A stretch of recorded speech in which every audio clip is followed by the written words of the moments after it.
திருவாசகம், தேவாரம் ஆகிய பாடல் பெற்ற ஸ்தலம் ஏகாம்பரநாதர் திருக்கோயில். இது திருக்கட்சி அப்படின்னு சொல்லுவாங்க.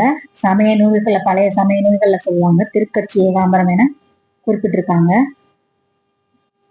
இந்த கோயில் பஞ்சபூத ஸ்தலங்களில் ஒன்று. உமையம்மை பார்வதி தேவி உலகம் உய்க்கவும் ஆகம வழியின்படி ஈசனை பூஜை செய்யவும் கையிலிருந்து காஞ்சிபுரத்துக்கு எழுந்தருளி உள்ளார்கள். ஆதிசக்தி பார்வதி தேவி திருக்கைலாயத்தில் சிவபெருமானின் கண்களை விளையாட்டாக மூடியதால் உலகம் இருளில் மூழ்கியது. அதனால் சிவபெருமான் தன் நெற்றிக்கண்ணை திறந்து உலகத்திற்கு வெளிச்சம் கொடுத்தார். இந்த தவறினால் பார்வதி தேவியை உலகத்திற்கு சென்று தன்னை நோக்கி தவம் இருக்க சொன்னார் சிவபெருமான். பார்வதி தேவி காஞ்சிபுரத்தில் சாதாரண பெண்ணாக பிறந்து கம்பா நதிக்கரையில் ஒரு மாமரத்தின் அடியில் மணலினால் ஆன சிவலிங்கத்தை உருவாக்கி பூஜை செய்தார். பார்வதியின் தவத்தை உலகிற்கு அறிய செய்யவே சிவபெருமான் கம்பா நதியில் வெள்ளத்தை உண்டாக்கினார். பார்வதி தனது மணல் லிங்கத்தை வெள்ளம் அறுத்து செல்லாமல் இருக்க சிவலிங்கத்தை கட்டி அணைத்து கொண்டார். சிவபெருமான் அந்த மாமரத்தின் அடியில் தோன்றி பார்வதிக்கு அருள் புரிந்தார்.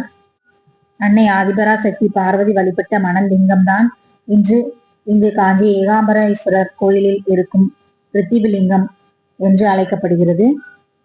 அன்னை கட்டி தழுவியதால் இங்குள்ள சிவபெருமானை தழுவ குலைந்தார் என்றும் அழைப்பார்கள். பஞ்சபூத ஸ்தலங்களில் இது நிலத்திற்குரியது. 17 ஆண்டுகளுக்கு பிறகு ராஜகோபுரம் மற்றும் பிற கோபுரங்கள் புதுப்பிக்கப்பட்டு 42 கலசங்களுக்கு புனித நீர் ஊற்றி அபிஷேகம் செய்யப்பட்டது. இந்த கோயில்ல டிசம்பர் 8ஆம் தேதி 9 கால யாகசாலை பூஜைகள் நடைபெற்றது. கும்பாபிஷேகத்துக்கு அன்று காலை 6:30 மணிக்கு கும்பாபிஷேகம், தொடர்ந்து மகா அபிஷேகமும் நடைபெற்றது. இங்க இருக்கிற மாமரம் பார்த்தீங்கன்னா 3500 ஆண்டுகள் பழமையானது என கருதப்படுது. இது மாமரத்தின் 4 கிளைகளும் 4 வேதங்களையும் குறிப்பதாகவும், இங்கு காய்க்கிற மாம்பழங்கள் 4 சுவையோடு இருக்கிறதாகவும் சொல்றாங்க. இக்கோயில் சுமார் 40 ஏக்கர் பரப்பளவுல இருக்கு. சிவ பார்வதி கல்யாண ஸ்தலமாகவும் இது போற்றப்படுகிறது. இங்குள்ள சிவபெருமானை பிருத்திவிலிங்கம் என்று அழைப்பார்கள். மேலும் இந்த சிவலிங்கம் மண்ணால் ஆனவர்.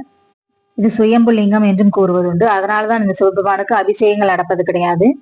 மாறாக லிங்க வடிவில் உள்ள ஆவடையாருக்கு அபிஷேகங்கள் நடைபெறும். இது பல்லவர்கள் காலத்து கோயில்கள்.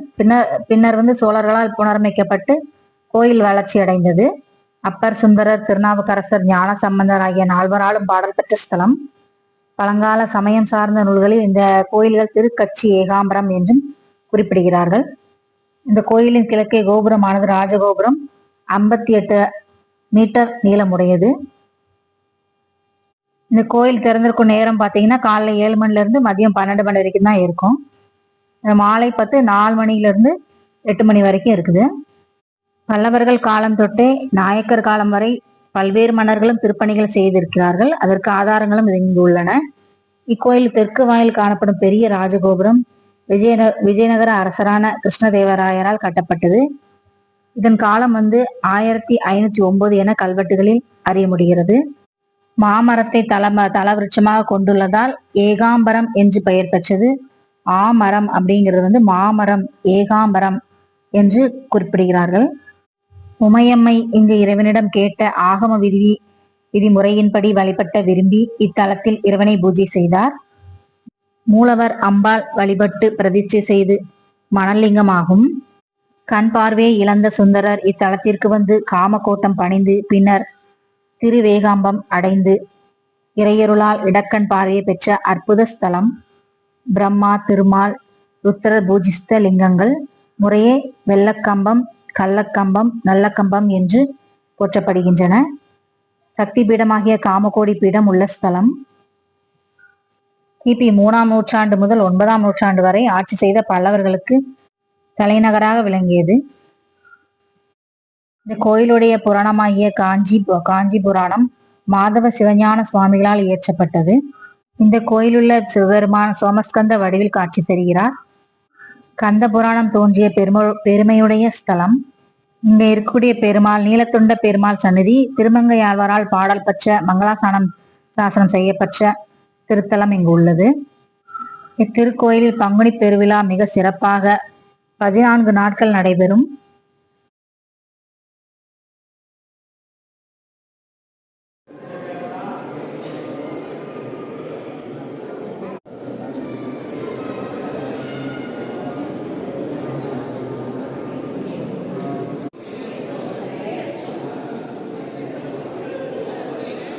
இதுதான் இந்த கோயில் இருக்கிற ஸ்தல விருட்சம் மாமரம். 3500 ஆண்டுகள் பழமையானது.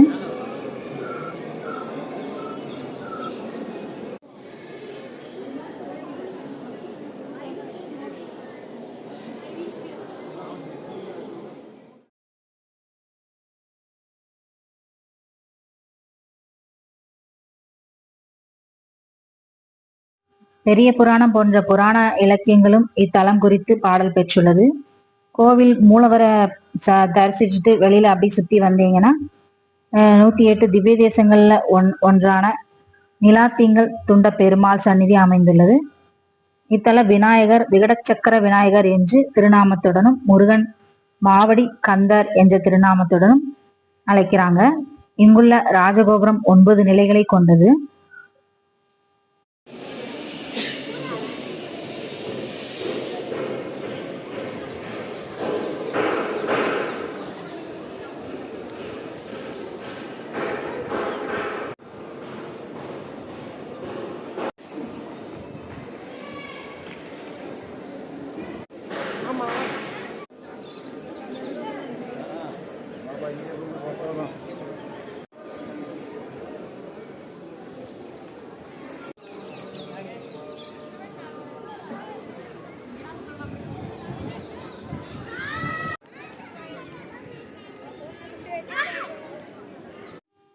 ரொம்ப அற்புதமான கோயிலுங்க. வாழ்க்கையில ஒரு முறையாவது போயிட்டு தரிசனம் பண்ண வேண்டிய முக்கியமான கோயில்ல இதுவும் ஒண்ணு. ரொம்ப அழகா அற்புதமா இருப்பாரு சிவலிங்கம், கழுவ குலைந்தவர்.